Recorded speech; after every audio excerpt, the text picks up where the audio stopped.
Chapter 13. Sailing the Toothpaste Sea.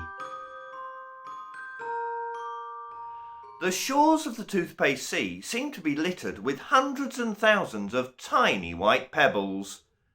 Reece William looked more closely.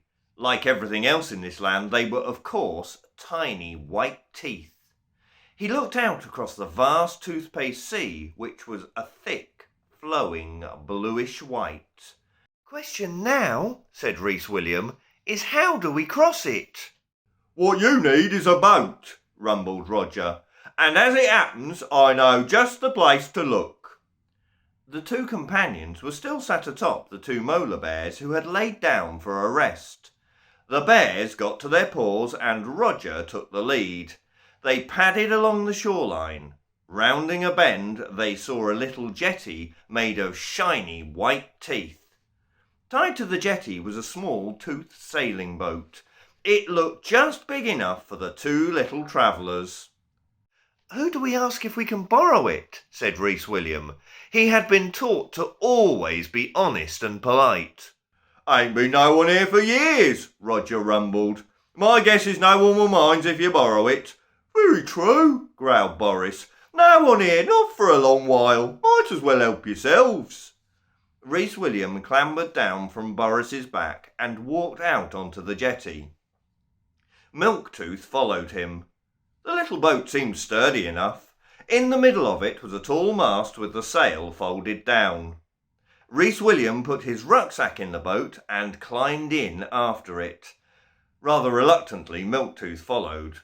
He wasn't very keen on boats. The two bears watched as Reece William and his fairy friend untied ropes and hoisted the sail. "You two little uns be careful now," called Boris. "That Duke's a villain. We'll be a-watching and a-waiting until you return safe. We'll be ready to carry you back over our molar mountains." "Thank you. Thank you so much," shouted Reece William. He smiled and waved at the two great bears. Milktooth waved too. He was just happy he hadn't been eaten. Reece William untied the boat from the jetty and pushed them away. It was warm, but there was a strong breeze in the air. The little boat bobbed out across the Toothpaste Sea. Reece William waved again to the two molar bears on the shore. Then he sat down and used the boat's little rudder to guide them out across the sea. Of course, it was not the same as travelling on water. Toothpaste is much thicker. There were still waves, though, which helped carry the little vessel along. Reece William peered down, but could not see anything. The toothpaste was thick and bluey white, not clear like the sea back home. He wondered if there were any fish in the Toothpaste Sea, or perhaps even worse, sharks. The wind was much stronger now, and the little boat raced along. Both Reece William and Milktooth realised that they were very hungry. They shared out some more of Madam Milktooth's delicious sandwiches and hungrily devoured them. On they went, the wind becoming ever stronger. Reece William wondered if there was going to be a storm. A thought struck him. Did it rain toothpaste in Toothfairyland? He hoped not. The little boat rocked from side to side as it was buffeted by the wind. Toothpaste lapped at the boat's sides, threatening to spill over into the little craft. Milktooth had gone very quiet. He had also turned a rather odd shade of green. "I wish I hadn't eaten all those sandwiches," he moaned as the boat rocked and bounced wildly. Reece William's little tummy turned over. "Me too," he whispered. All of a sudden he felt rather sick. Still the little boat sailed on, further and further across the sea. It was beginning to get dark, and still the wind showed no signs of dying down. It was getting cold as well. Reece William pulled his anorak tighter about him. The boat shook and toothpaste came over the side. It splattered onto Reece William's feet, thick, bluey white and very sticky. "Mum's not going to be pleased when she sees my wellies," he moaned. It was getting very dark now, and stars appeared in the night sky.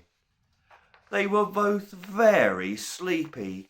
It had been a very long and exciting day.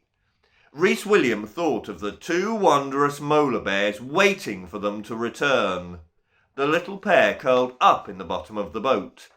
Reece William just hoped he wouldn't wake up covered in toothpaste, or worse still, drown in it. Oh my, what a thought! It was a long and bumpy night. Still the wind blew, whistling through the sail. Every now and then the little boat shuddered and shook, waking Reece William up. Just as he was going back to sleep, it did it again. And again. And again.